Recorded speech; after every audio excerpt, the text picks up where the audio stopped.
ఈ 2024 నుంచి 2025 జూన్ 12 వరకు ఏదైతే సుపరిపాలన జరిగిందో దీనికి సహకరించిన ఆంధ్రప్రదేశ్ ప్రజలకందరికీ ఉమ్మడి ప్రభుత్వం తరపున రాష్ట్ర ఆర్గనైజింగ్ సెక్రటరీ హోదాలో అందరికీ నేను శుభాకాంక్షలు తెలియజేసుకుంటున్నా, అలాగే ధన్యవాదాలు తెలియజేసుకుంటున్నా. తర్వాత మన అపారమైన అనుభవం కలిగిన మన గౌరవ ముఖ్యమంత్రి వర్యులు శ్రీ నారా చంద్రబాబు నాయుడు గారి ఆధ్వర్యంలో ప్రతి అడుగులో అడుగు వేసుకుంటూ మన గౌరవ నారా లోకేష్ గారు కూడా ఆయన నేర్చుకుంటూ ఒక విద్యార్థిలా మన నారా చంద్రబాబు నాయుడు గారి మాదిరి ఆయన కూడా ముందుకు వస్తున్నారు.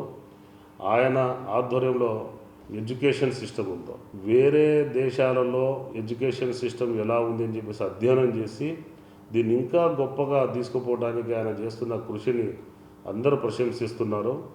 ఆయన దీని మీద ప్రత్యేకంగా దృష్టి పెట్టి మన రాష్ట్రంలో మన పేద పిల్లలు కూడా ఇంటర్నేషనల్ లెవెల్లో విద్యను అభ్యసించేలా వాళ్ళు చర్యలు తీసుకునే ఆలోచనలో వాళ్ళు ఉన్నారు.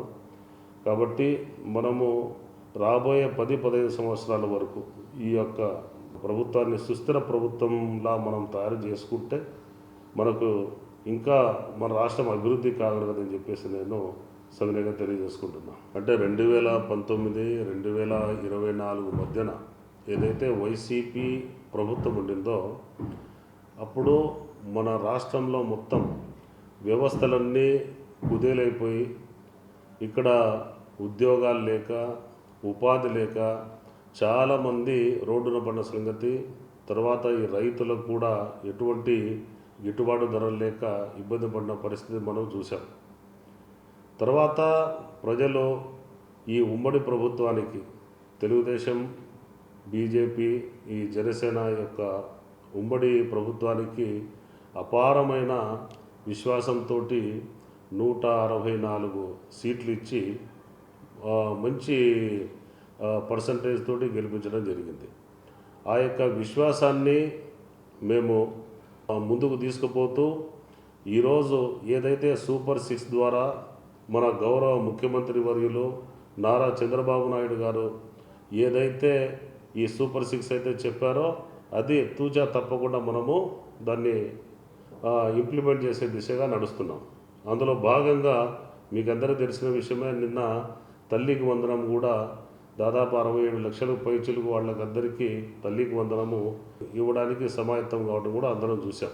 2019-2024 మధ్య ఏదైతే వైసీపీ ప్రభుత్వం ఉందో కేవలము కొన్ని పథకాలను మాత్రమే ప్రజలకు ఎరగా చూపి వాళ్ళు తిమ్మింగళాలను వాళ్ళు ఇక్కడ నుంచి కాజేసిన పరిస్థితే మనకు కనపడతా ఉంది.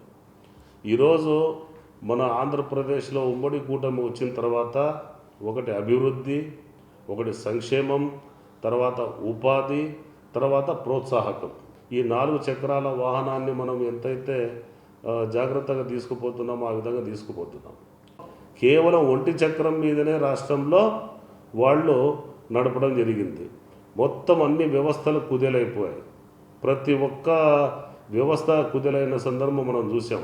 ఇసుక దోపిడీ, లిక్కర్ దోపిడీ, భూముల దోపిడీ, ప్రతి ఒక్క చోట దోపిడీ. ఈరోజు అన్ని వ్యవస్థలు సజావుగా సాగుతున్నాయి. రాబోయే ఇంకా ఈ రోజుల్లో మన పోలవరం కూడా తొందరలోనే కంప్లీట్ అయిపోతుంది. అమరావతి తొందరలోనే కంప్లీట్ అయిపోతే ఇంకా మిగతా పథకాలు ఏవైతే ఉన్నాయో ఈ సూపర్ 6లో అవి కూడా ఆగస్టులో మన గౌరవ ముఖ్యమంత్రి వారు ఏదైతే చెప్పారో ఆ విధంగా ఈ ఆగస్టులో ఈ ఆర్టీసీ బస్సు కూడా ఫ్రీ బస్సు కూడా వస్తూ ఉంది. మేమందరము ఈ యొక్క మన ఆంధ్రప్రదేశ్లో ఉన్న యువతను రిక్వెస్ట్ చేసేది ఏంటంటే ఇటువంటి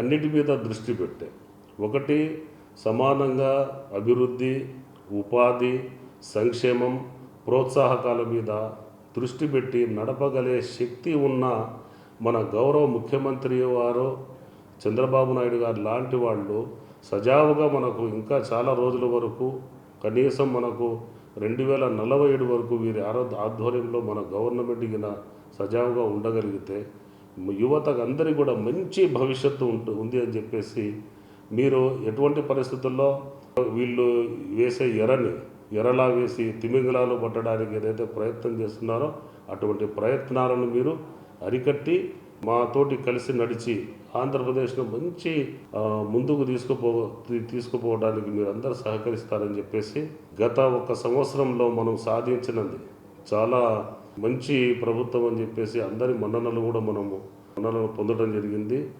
ఇప్పుడు చాలామంది చెబుతుంటారు ఈ అమరావతిలో మీరు ఏం చేశారు, ఏం డెవలప్మెంట్ అయిందని. 2024లో గజము 14,000 రూపాయలు ఉండేది, ఈరోజు 45,000 పైచులకు వెళ్ళిందంటే దానికి చుట్టుపక్కల కొన్ని లక్షల ఎకరాల్లో అందరికీ విశ్వాసం పెరిగింది. అందరి యొక్క భూమి యొక్క ధర కూడా పెరిగి వాళ్ళకు ఏదైనా కానీ స్పెండింగ్ పవర్ కూడా పెరిగింది వాళ్ళకి.